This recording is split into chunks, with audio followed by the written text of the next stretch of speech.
नमस्कार दोस्तों, क्राइम तक में आप सबका स्वागत है। मैं हूं सुप्रतिम बैनर्जी। आज की कहानी छत्तीसगढ़ से है, छत्तीसगढ़ के महासमुंद जिले से। इस जिले में एक गांव है, पुटका गांव, जहां एक बहुत ही खुशहाल, बहुत ही प्यारा परिवार रहा करता था। इस परिवार के जो मुखिया हैं वो 52 साल के एक स्कूल प्रिंसिपल थे, जो हायर सेकेंडरी स्कूल पैकिंग में पढ़ाया करते थे, मतलब प्रिंसिपल थे वहाँ के। और घर में उनके अलावा उनकी पत्नी, जिनका नाम झरना भोई है, वो थी। उनकी उम्र थी 47 साल।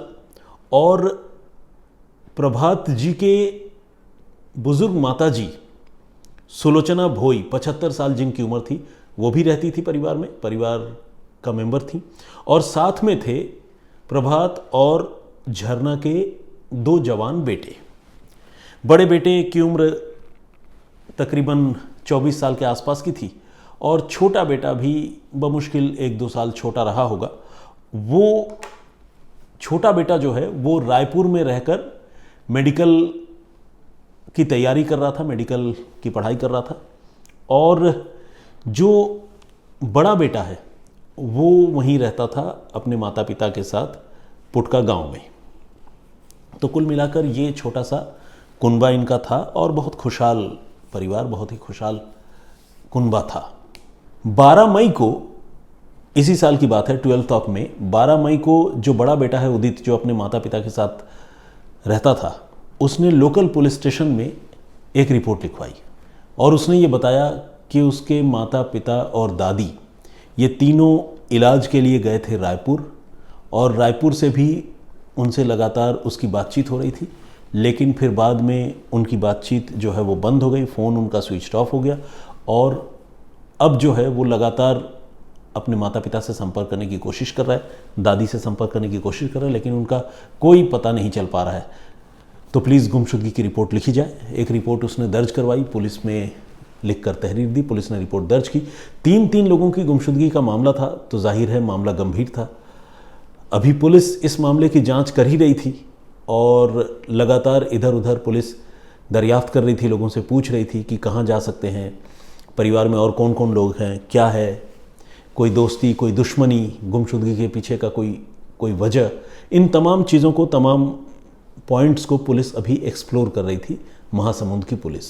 बड़े बेटे ने पुलिस को यह भी बताया था कि उनके जो माता पिता हैं और दादी है, वो 8 मई को महासमुंद से रायपुर गए थे, और अब 4 दिन तकरीबन हो चुके हैं, लेकिन अब उनसे संपर्क नहीं हो पा रहा है। और उसे समझ में नहीं आ रहा है कि वो अपने माता पिता और दादी को ढूंढे तो कहाँ ढूंढे।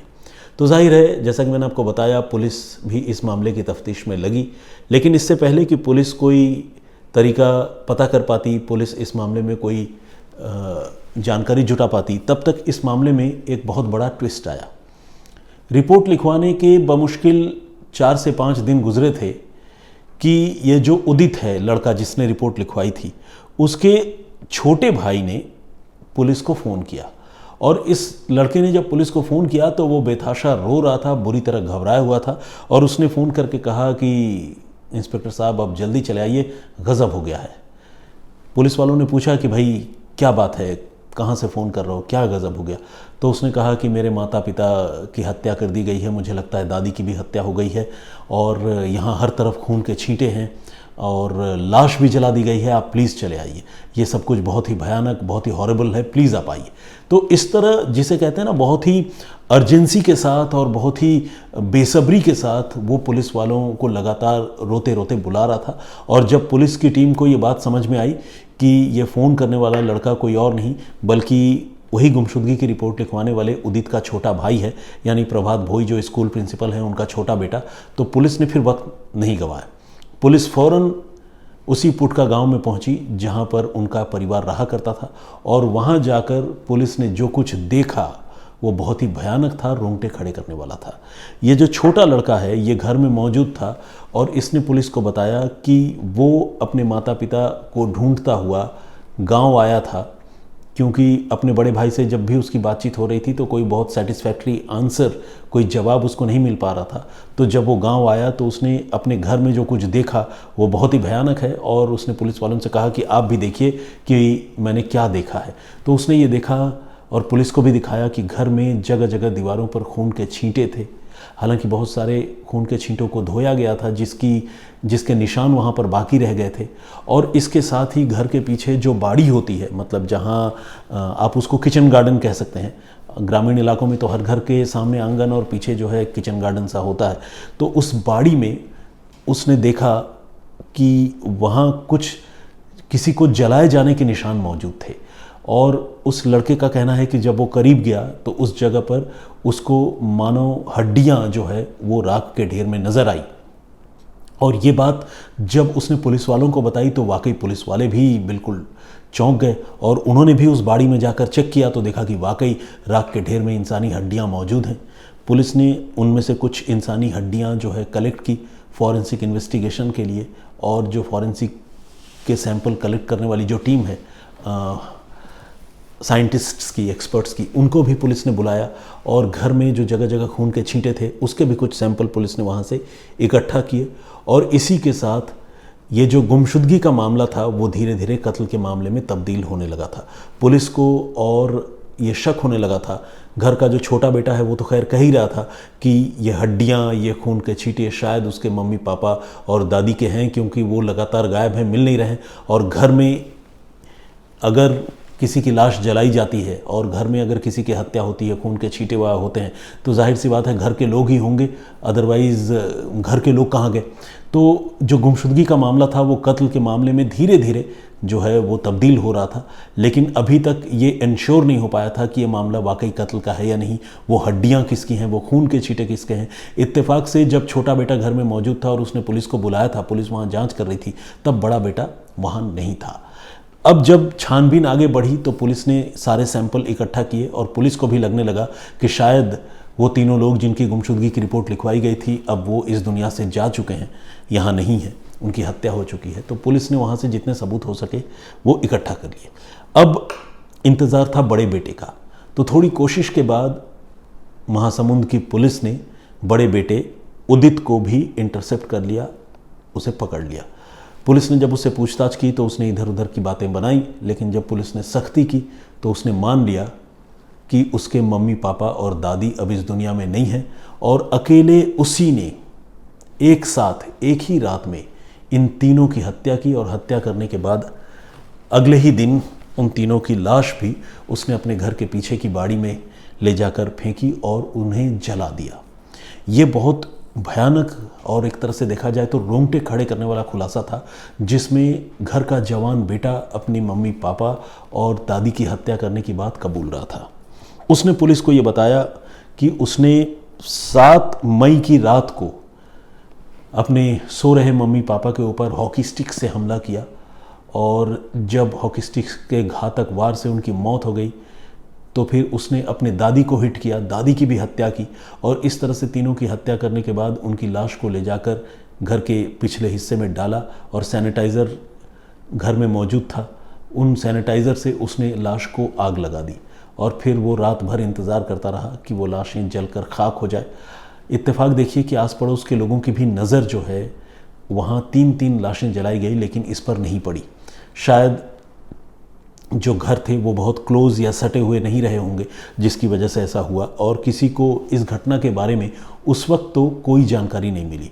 लेकिन बाद में जब ये गुमशुदगी हो गई, 3-3 लोग घर से गायब हो गए, किसी के बारे में कुछ पता नहीं चला, और घर के बेटे ने जाकर थाने में रिपोर्ट लिखवाई, तो फिर आस पड़ोस के लोग जो है वो दिमाग लगाने लगे कि अरे ये भोई परिवार कहाँ चला गया, मतलब प्रभात जी कहाँ चले गए, उनकी पत्नी कहाँ गई, उनकी माता कहाँ गई। इसके बारे में अब आस पड़ोस के लोग बातें करने लगे थे, लेकिन पक्के तौर पर उन्हें भी इसके बारे में कोई जानकारी नहीं था। इधर छोटा बेटा जो है गुमशुदगी के बाद जब अपने बड़े भाई से बात करता था तो बड़ा भाई तो यही बताता था कि मम्मी पापा रायपुर गए हैं ट्रीटमेंट के लिए, और छोटा बेटा जब अपने मम्मी पापा को टेक्स्ट करता था, मैसेज करता था, तो उधर से मैसेज पर मम्मी पापा जवाब भी दिया करते थे। आप समझ सकते हैं कि फ़ोन तो खैर मम्मी पापा के पास था ही नहीं, मम्मी पापा की तो हत्या हो चुकी थी।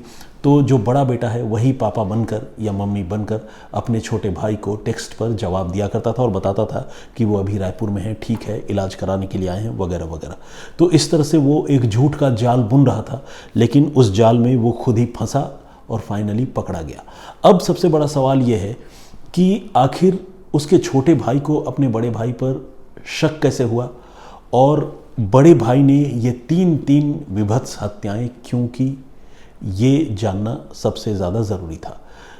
तो बड़े भाई पर शक की वजह और बड़े भाई के पकड़े जाने की जो कहानी है, अब मैं आपको वो बताता हूँ।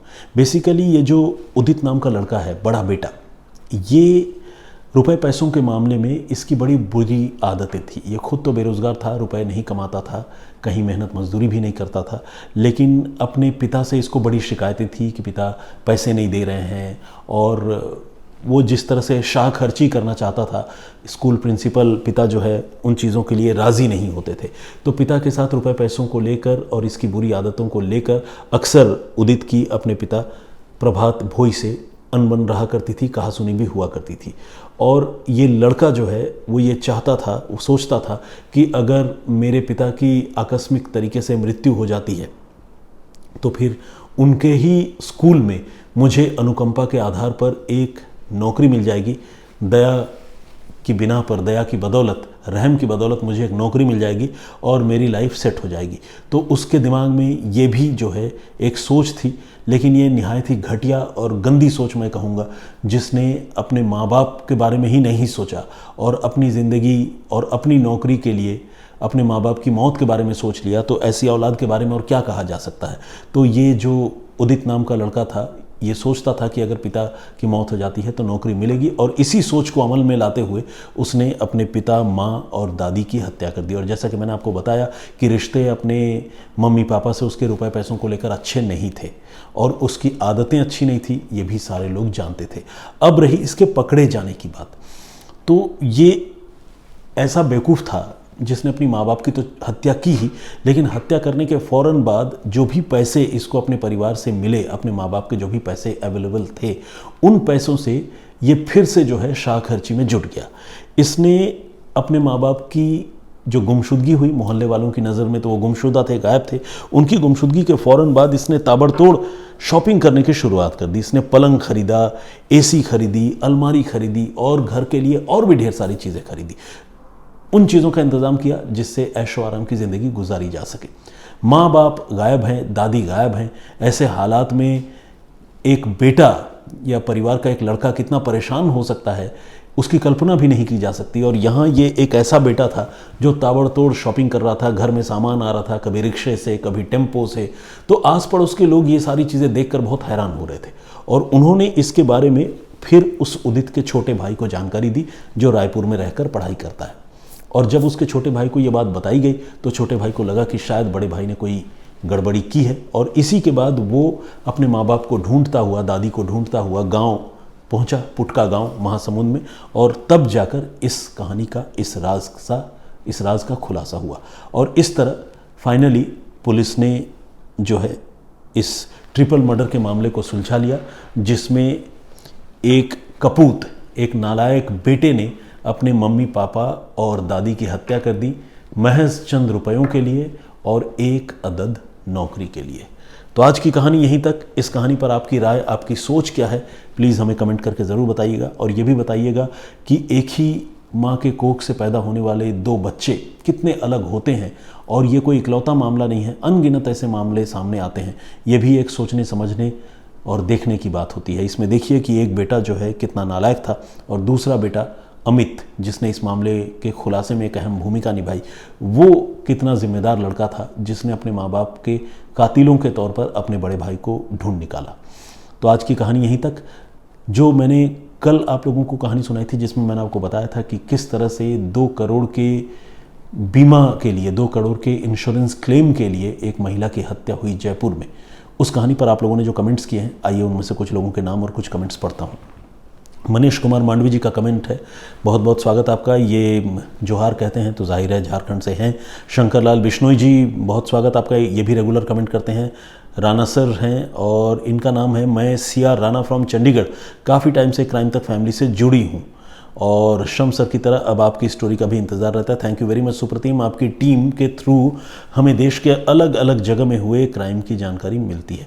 अच्छा, CR राणा चंडीगढ़ से हैं, अगर मैंने छत्तीसगढ़ बोला होगा तो काइंडली उसको करेक्ट कर लीजिएगा। आसिफ अली ने कमेंट किया है, बहुत बहुत स्वागत है आपका। जगदीश कुमार जी का कमेंट है। अभिमन्यु मौर्य जी, प्रदीप भाम्बू जी, ABG lovely sir, great job sir, इन्होंने लिखा है। तो ABBG के नाम से वो आईडी है, नाम तो पता नहीं है दोस्त, इसीलिए नाम पढ़ नहीं पा रहा हूँ। अशोक पटेल, GN योडू का भी कमेंट है, ये अरुणाचल प्रदेश से हैं और इन्होंने लिखा है कि बहुत दुखद कहानी है जो मैंने प्रीवियस स्टोरी आप लोगों को सुनाई थी। शिल्पी वैद्या गोयल जी का कमेंट है और ये इन्होंने लिखा है nicely explain, thank you very much. Mohammad Afzal Hussain साहब का कमेंट है। विजेंद्र सिंह, मौलाना निसार अहमद नागपुरी रेगुलर कमेंट करते हैं। रवि यादव जी, इन्होंने कहा है कि पहले वो मेरी कहानियाँ नहीं सुनते थे, मेरे इस प्रोग्राम को नहीं देखते थे, लेकिन जब से उन्होंने देखने की शुरुआत की है उन्हें ये अच्छा लगने लगा है और अब उन्होंने कॉम्प्लीमेंट भी दिया है और साथ में लव यू सर भी लिखा है। Thank you Ravi, thank you very much. Parup Shrestha ji Germany से लिखते हैं, lots of love from Germany, good vibes, हमारे दर्शक हैं, उनका भी कमेंट आया है। शंकर लाल बिश्नोई जी, चरण स्पर्श सर जी, उमेश भुइयाँ झारखंड से हैं। उत्पाद मंत्री ने शपथ ग्रहण किया है, बिल्कुल झारखंड में अभी एक महिला मंत्री ने शपथ ग्रहण किया है और उनका वीडियो जो है शपथ ग्रहण का काफ़ी वायरल हो रहा है। अगर आप लोगों को मौका मिले तो वो वीडियो देखिएगा ज़रूर। वायरल क्यों हो रहा है ये मैं नहीं बताऊँगा। अली इमरान जी का भी कमेंट आया है। वंदना सिंह जी ने अपनी बात रखी है, बहुत बहुत स्वागत आपका। रिजवान सैफ़ी जी, राजा कुमार, RJ अभिनव लखोटिया, इन्होंने वॉइस की तारीफ़ की है, थैंक यू वेरी मच। और इन्होंने लिखा है कि मैं आपकी स्टोरी वीडियो काम करते करते देखता हूँ, पेंट पॉलिश का काम भी करता हूँ, मेरा एक चैनल भी है, पार्ट टाइम ब्लॉगर हूँ मैं, मिलता है तो ब्लॉग बनाता हूँ, दिल्ली में रहता हूँ और गंगानगर राजस्थान से हूँ। अरे क्या बात है, बहुत बहुत बढ़िया भाई, बहुत स्वागत आपका, मल्टी टैलेंटेड हैं आप, बहुत अच्छी बात है। राजू सिंह जी का भी कमेंट है। साजिद मिर्ज़ा साहब ये कह रहे हैं कि 90% लोग, 90% लोग जो यहाँ कमेंट करते हैं वो इसलिए कमेंट नहीं करते कि वो स्टोरी के बारे में कुछ बताना या लोगों को जाहिर करना चाहते हैं, बल्कि इसलिए कमेंट करना चाहते हैं कि मैं उनका नाम लूँ, लेकिन जब मैं नाम नहीं लेता हूँ तो वो सारे लोग निराश होते हैं। देखिए, मुझे नहीं पता साजिद जी ने जो बात कही है वो कितनी सही है कितनी गलत है, लेकिन रही नाम लेने की बात, तो मैंने पहले भी कहा है कि नाम मैं रैंडम तरीके से आप सारे लोगों के कमेंट पढ़ता हूँ मोबाइल पे स्क्रॉल करता हुआ, तो किसी का कमेंट पढ़ पाता हूँ, किसी का छूट भी जाता है, तो जिनका छूट जाता है वो मतलब निराश ना हो, इतनी गुजारिश आप सबसे है, क्योंकि सारे लोगों का नाम तो एक बार में पढ़ा नहीं जा सकता, लेकिन इतना ज़रूर है कि मैं पर्सनली ये सारे कमेंट्स ज़रूर पढ़ता हूँ। तो मैं बहुत ही शुक्रिया एक बार फिर से आप सभी को कहना चाहूँगा, इतना आप प्यार देते हैं और इतना वक्त निकालते हैं मेरे लिए। प्लीज़ इसी तरह बने रहिए हमारे साथ और क्राइम तक पर आते रहिए, कहानियाँ सुनते रहिए। मैं फिर हाजिर होऊंगा किसी और एक कहानी या वाक़ये के साथ। तब तक अपना बहुत ख्याल रखिए, सुरक्षित रहिए। जय हिंद, जय भारत।